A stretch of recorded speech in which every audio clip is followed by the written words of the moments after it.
This is one thing which is very difficult. See, expectation means desire. As long as you have desires inside of your mind, expectation will be there. But desires and expectation, there's two ways of looking at it. You have one which is very negative way, and the one which is very positive way. Depend on what you expected. You see, somebody can have desire for God, but yet you don't expect God to appear in front of you, no? Huh? You desire Him, I hope you do. But you don't expect that He will appear in front of you.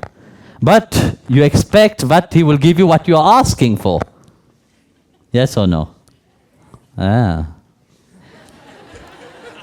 You think God is a fulfilling,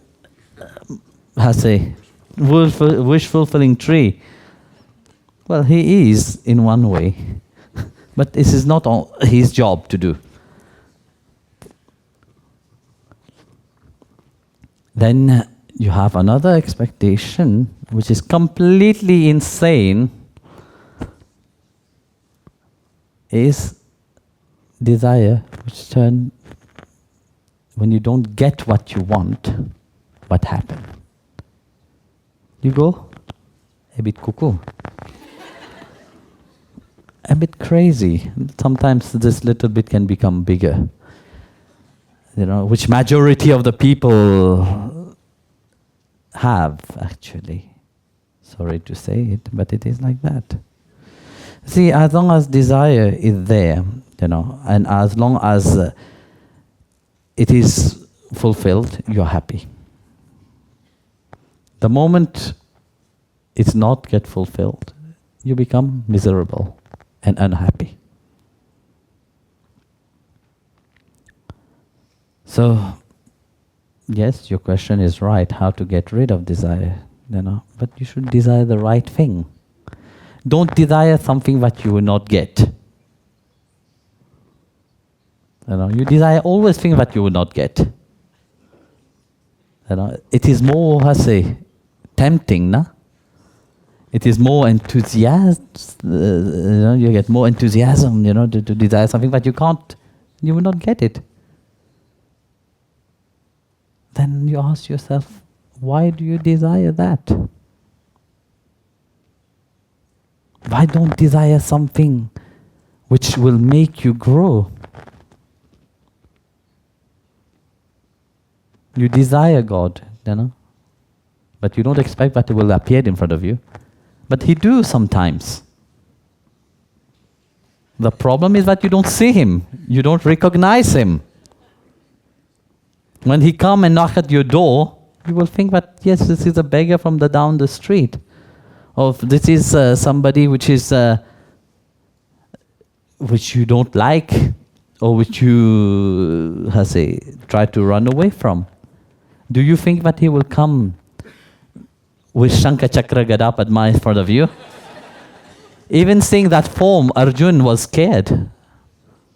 No? I said, look, I have seen your wonderful magnificent form,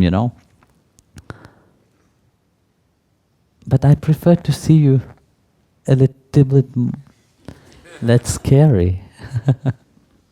I want to see you in your Chaturbhuja. I want to see you which I can handle. No? But the same thing,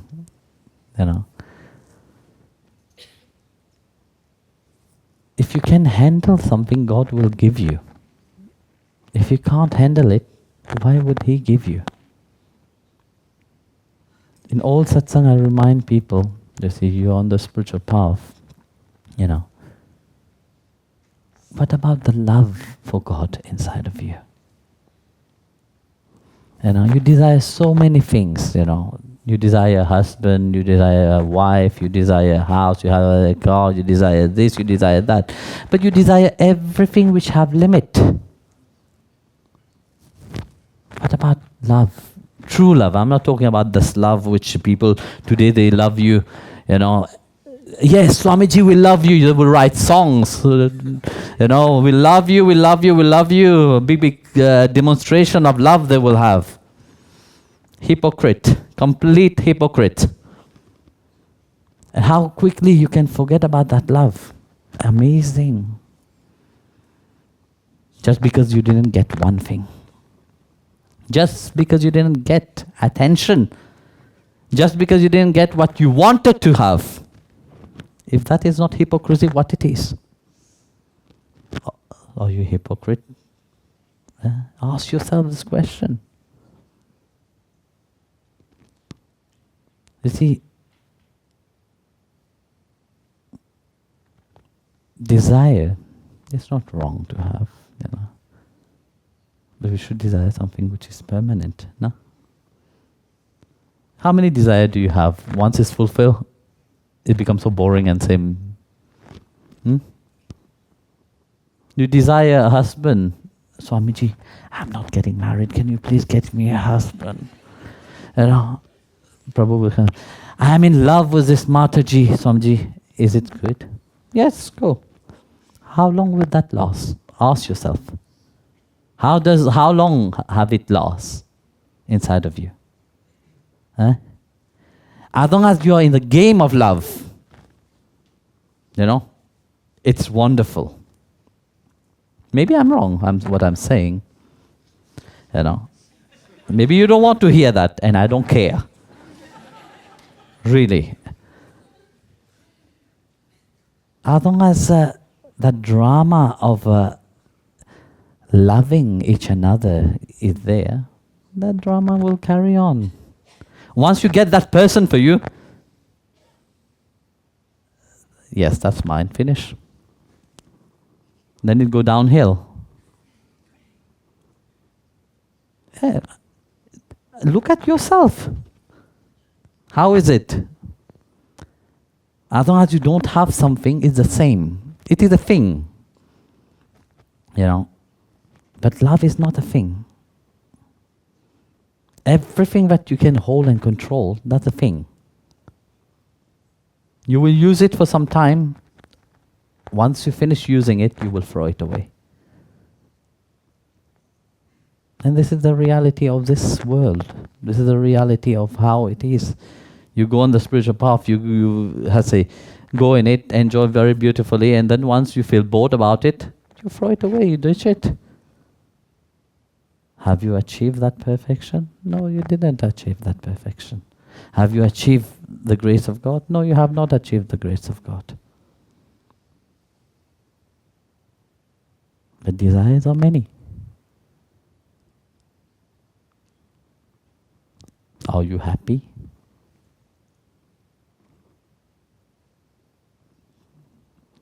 No, I'm not talking about that. I'm general, I'm talking right now. But in general, people are not happy because they look for that. They look for pain. They look for problem. They look for worry. And then they ask themselves afterwards, why am I having this? So, know what you want truly. Because what you want can give you only a specific time of happiness only. Then you can have also a whole life of sadness. So, there's a beautiful story of a devotee of Krishna.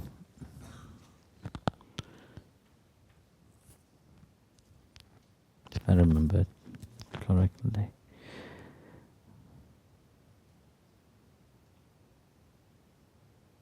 So this devotee lived in Pandharpur, where Lord Panduranga is.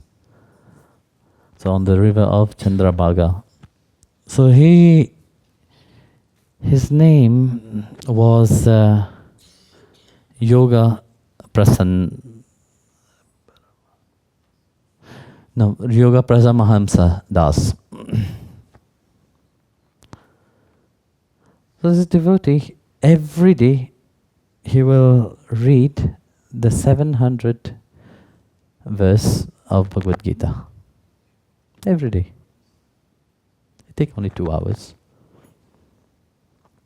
So he will recite this daily. That was his sadhana. And when he will, each recitation, he will say, Jai Panduranga. And then he will bow down for each verse. Each one verse he will recite, bow down, Jai Panduranga. So like that, it carry on. He will be absorbed in the love of God. So one day it happened that it was raining very heavily. So there was a man was selling shawl, passing by. So he went from house to house, tried to look for a place to stay. So as he was going from one house to the other, everybody refused him. So finally he had reached the hut of Yoga Paramahamsa Das, So out of his mercy, he let him. It's a small hut. He let him inside. The hut was well covered, but the floor was wet. So he saw that he have his his shawls and all those things. Not to put it down on the floor; everything will be destroyed. He put it on the cot. Then they both sleep down. So the next day, when they woke up, the merchant was very pleased with the devotee. So he gave him a most wonderful shawl. So the most expensive, So just to say thank you and being gratitude to him. So that day he went to the temple, tied the shawl around his waist, and was very happy.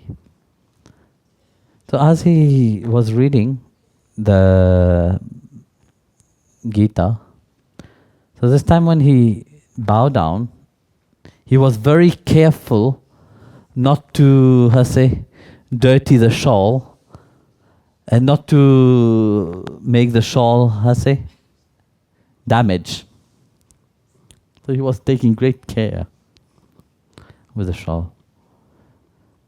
So, but at the end, he realized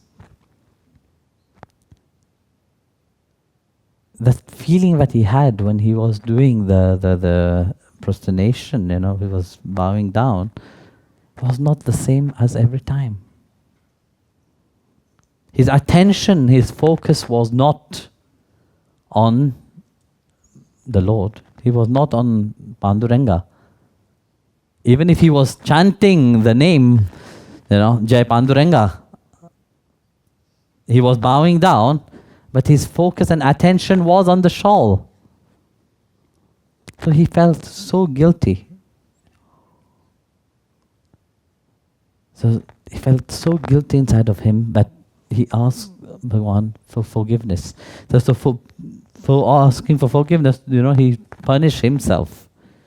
So what he did, when in India they have like for the cow, what do you plow the land? Plow. So they have a plow that the cow pull. So what he did, he took that to punish himself. He started pulling it in the field. But this time he was really regretting.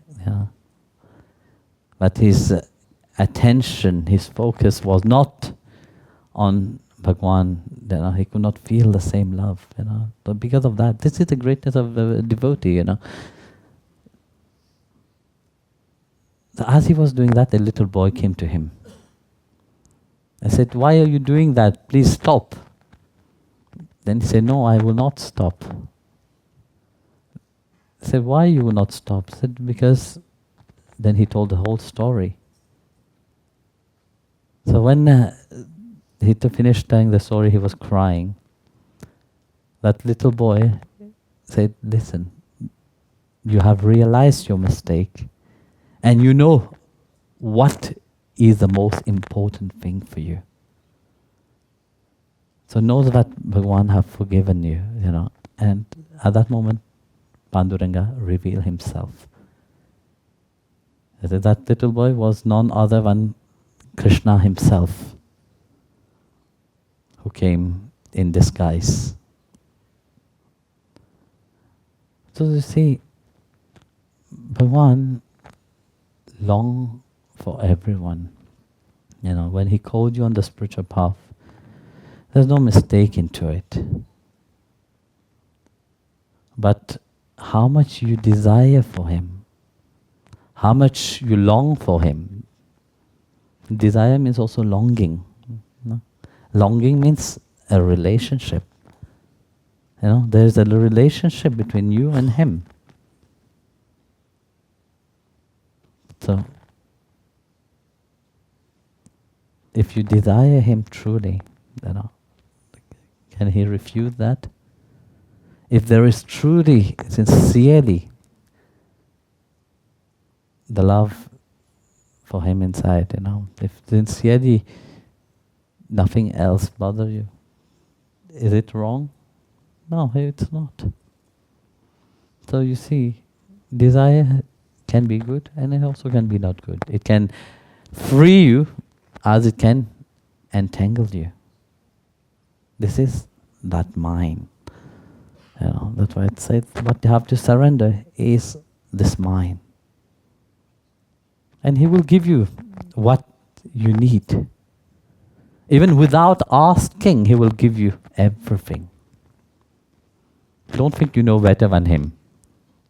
Don't think that you have to really ask him for him to give you.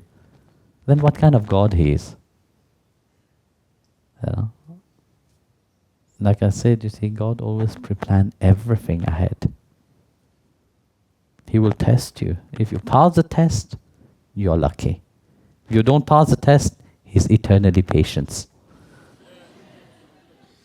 He will wait for you, even if you have to take millions of lives. In that, you will regret that.